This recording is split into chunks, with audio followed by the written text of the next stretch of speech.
ఏమండోయ్, welcome to జెస్సీస్ world అండి. ఎలా ఉన్నారండి? ఏంటి, ఇంట్లో చికెన్ ఉంది కానీ టైం లేదా? చపాతీ రోటీల్లోకి ఏం చేసుకోవాలో అర్థం కావట్లేదా? రైస్లోకి ఏం వండుకోవాలో అర్థం కావట్లేదా? అయితే రైసుల్లో, రోటీల్లో, చపాతీల్లో, ఆఖరికి మీకు మంచింగ్లో కూడా అద్దిరిపోయే చికెన్ రెసిపీ చూపిస్తాను రండి. ఫస్ట్ ఒక మిక్సీ జార్ తీసుకొని ఆనియన్స్ స్లైసెస్లా కట్ చేసుకొని, పచ్చిమిర్చి ఒక 2 or 3 పీసెస్లా కట్ చేసుకొని మిక్సీ పట్టుకోవాలండి. ఈలోపు చికెన్ని నీట్గా క్లీన్ చేసుకొని పక్కన పెట్టుకోండి. ఇప్పుడు స్టవ్ ఆన్ చేసి ప్యాన్ పెట్టి ఆయిల్ వేసుకోండి. ఈ రోస్ట్కి కొంచెం ఆయిల్ ఎక్కువే పడుతుంది, అయినా టేస్ట్ బాగుంటుంది కదా, నన్ను నమ్మండి.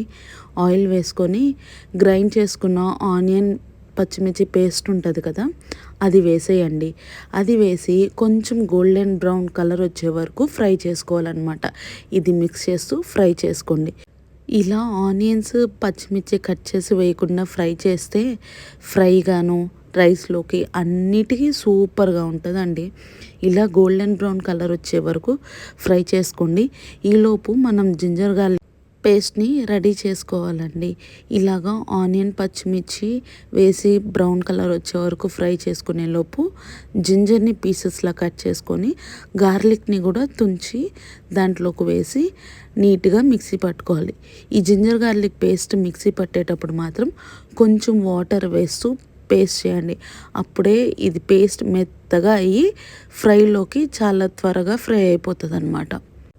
తర్వాత ఆనియన్ పచ్చిమిర్చి పేస్ట్ కొంచెం కలుపుతూ ఫ్రై చేసుకోండి. సిమ్లో పెట్టుకొని ఫ్రై చేసుకోండి, అప్పుడు మాడకుండా చాలా ఫాస్ట్గా ఫ్రై అయిపోతుంది. తర్వాత జింజర్ గార్లిక్ పేస్ట్ వేసి కొంచెం ఫ్రై చేయండి. ఇది కూడా సిమ్లో పెట్టుకొని చేస్తే మనకి ఫాస్ట్గాను అండ్ మాడిపోకుండా ఫ్రై అవుతుంది అన్నమాట. ఇలా సిమ్లో పెట్టుకొని మిక్స్ చేస్తూ ఫ్రై చేయడం వల్ల పచ్చివాసన అంతా పోయి నీట్గా ఫ్రై అవుతుంది. ఇలా ఫ్రై అయిన ఆనియన్ పచ్చిమిర్చి జింజర్ గార్లిక్ పేస్ట్లోకి కడుక్కున్న చికెన్ వేసేసి ఒక్కసారి బాగా కలుపుకోండి. పీసెస్ చిన్న చిన్నగా కొట్టించుకోండి, అప్పుడు మనకి చికెన్ క్వాంటిటీ కూడా ఎక్కువ ఉన్నట్టు తెలుస్తుంది.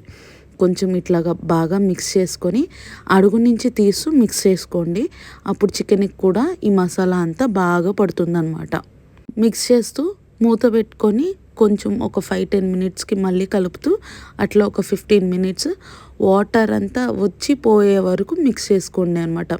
అంటే మూత పెట్టుకొని కలుపుకొని మళ్ళీ తీస్తూ మళ్ళీ కలుపుకోండి.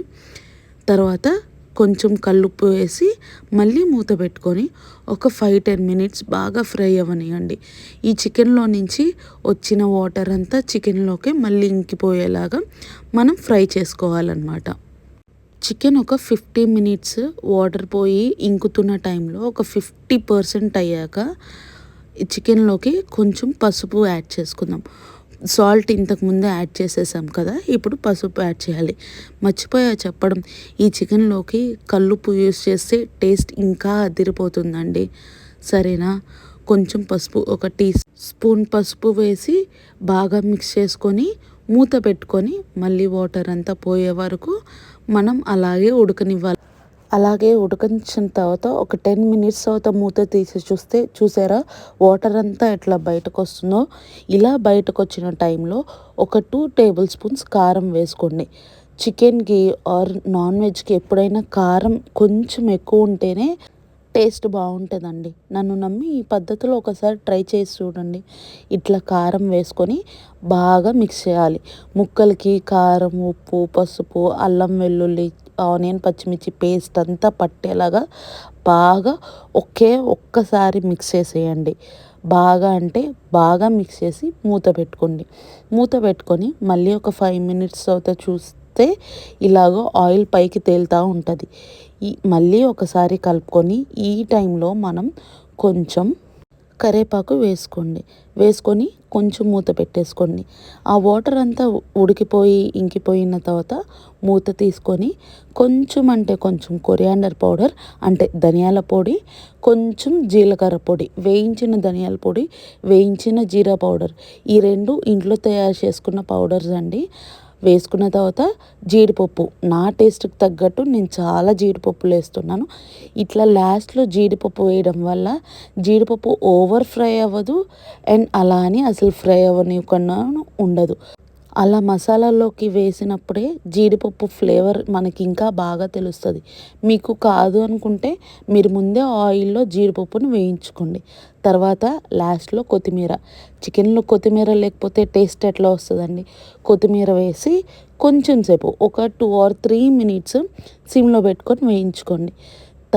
మూత తీసి చూస్తే చూసారా ఎంత కలర్ఫుల్గా ఉందో.